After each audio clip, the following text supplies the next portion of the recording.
আও কামা ক্বালা নবী আলাইহিস সালাতু ওয়াস সালাম।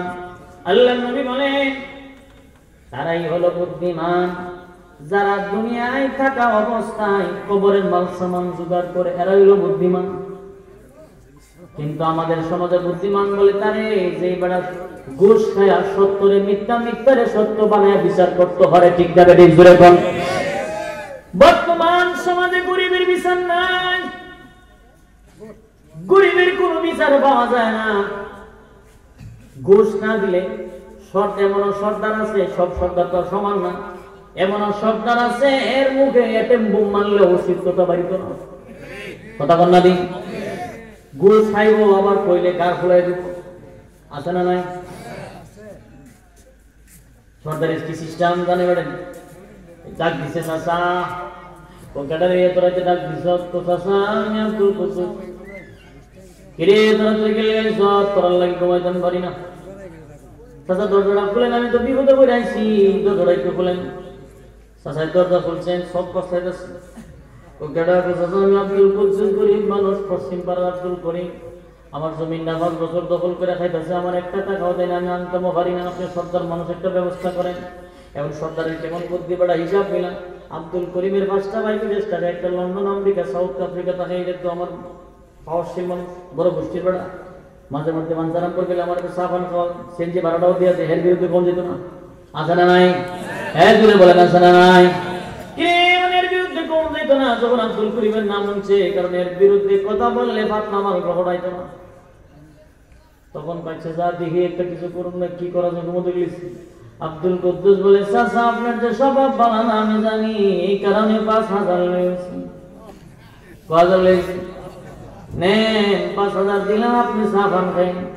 যেই মাত্র টাকার কথা শুনছে, এখন চোখে আর ঘুম নাই, ঘুম গেছে 2,500। ঘুম 2,500 গেছে গা। ডানে বামে ছায়া, টাকাটা হাতে লইয়া পকেটে ঢুকায় আর বলে, তোরার জ্বালা আমি আর বাঁচি না। কথা বল না দি। আমরা বলি বিষয়টা এমন না, তোমার মতো ঘুষখোরের জ্বালায় জনগণ সঠিক বিচার পায় না। আরো জোরে কোন ঠিক না বেটি? এই 5000 লইছে, এখন ব্যাটারি ফুল চার্জ। কিরে আব্দুল করিম, তোর খবর আছে? তুই বলি কুদ্দুসের জমি নিজত, কুদ্দুস বুঝে লাগছে না রে, বিচার করে গেছে না। তো চাচা রাত্রে দেখা করুন না। কিরে সোরা দিনও কি হইছে? রাত্রে গেছে গিয়া কো, চাচা আপনি ডাকছেন, ফোন দিয়েছেন, আমি তো বই ভাই গেছি। তোর খবর আছে? তুই কামটা কিতা করছ? গরিব বেটার জমি নিয়েছ। তো চাচা এটা তো আমার লাগে, আমার ক্ষেতের সাথে লাইন, এটা হইলে আমি একটু সুবিধা মতো চলতাম পারি। বেটা গরিব মানুষটা তুই নিবে নাকি? কইলে উচিত কথা কইতেছে, ওই টাকার জোরে। চাচা আপনি থাকতে কি আর আমরা টেনশন করার লাগে? নেই এখানে দিলাম 12,000, একটু চা পান খাইন, খেদমত করতাম, সুযোগ পাই না। সরকারে ঘুষ দেয় 12,000, মসজিদের ইমামের বেতন হইল 5 থেকে 7,000, মাঝে মধ্যে 1.5 মাসের বাকি। ইমাম সাহেব টাকা চাইলে তো হুজুর পাগলিয়া গেছেন নাকি? কথা বল না। এই যে 12,000 হইছে, এখন ব্যাটারি আবার ডাবল চার্জ হইছে, 5,000, 12,000 হইছে 17,000। কথা বল না দি। এখন যা চিন্তা করিস না বেট, এটা কোনো ব্যাপার হইলো? এর চাইতে বড় বড় বড় কাম আমি সামাল চালাইছি। মঙ্গলবারে মিটিং হবো, চিন্তা করিস না। এত 12,000 দিয়ে গেছে, গরিব বেটা দিছে 5,000, বড় লোক বেটা দিছে কত? এখন মঙ্গলবারে মিটিং হইছে।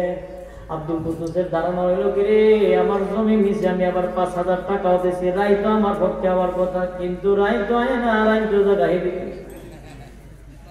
চাচা তো বয়স্ক মানুষ মনে হয়, ভুল লাগেছে না। এখন কেমনে বুঝাইতাম? চাচা 5,000 টাকা দিছি, 5টা আঙ্গুল উঠায় একটা ডাক মারছে, চাচা মানে 5,000 যে দিছি রাখতাম না। সরকার কই কি দাঁড়ে, এত আমার রেড সিগন্যাল মারতাছে, আমার সিগন্যাল মারতাছে, বেটা সিগন্যাল মারো। কিন্তু না, এর পরেও তো বুঝাইতে পারে না, হিদিকে রাইতেছে গা। এমনি আব্দুল কুদ্দুস কেমনে বুঝাইতাম? জনগণের সামনে যদি বলি আমি ঘুষ দিছি 5,000, বিচার তো হইব, আর ডাবল জরিমানা হইব। কথা কম। এখন বেটা একটু বুদ্ধি করে কইতাছে, চাচা আপনার পাঞ্জাতনের দোহাই দিলাম, পাঞ্জাতন মানে 5 জন মানে 5,000। চাচা আপনার পাঞ্জাতনের দোহাই দিলাম, বিচারটা সঠিক কইরা করেন। সর্দার একটা ডাক মারছে, বাতিজা তোর পাঞ্জাতনের কথা তো বলছি না, কিন্তু 12 আউলিয়ার ঠেলাও ফিরাইতাম পারছি না। আসেনি এমন রুষ্ট হই না? আসেনি? এক কাপ লাল চা খায় এক বাটার বুড়ার এক বাটার দেলা কথা বল না দি। নির্বাচন আইলে কত রঙের মানুষ শাস্ত্র বয়া বয়া কো আমি তো লোক হই না, ভোট দিতাম কারে ভোট দিতাম লোক হইতো বিচারে ভাই না। যেমন বোঝা যায় যে বেড়া নির্বাচন করে এই বেড়া এমপি না, এমপি বইলে শুধু কোনো আকির বুড়ি না কথা ঠিক না বেড়ে ফিরে বলে বাপ সাহেব এমন যেমন বোঝা যায় 2-3 খানার উচির ভোট বেড়া হয়ে গেছে। মেম্বার চেয়ারম্যান এক চাষা ভোট দিবেন করে তো দেখি কিতা করে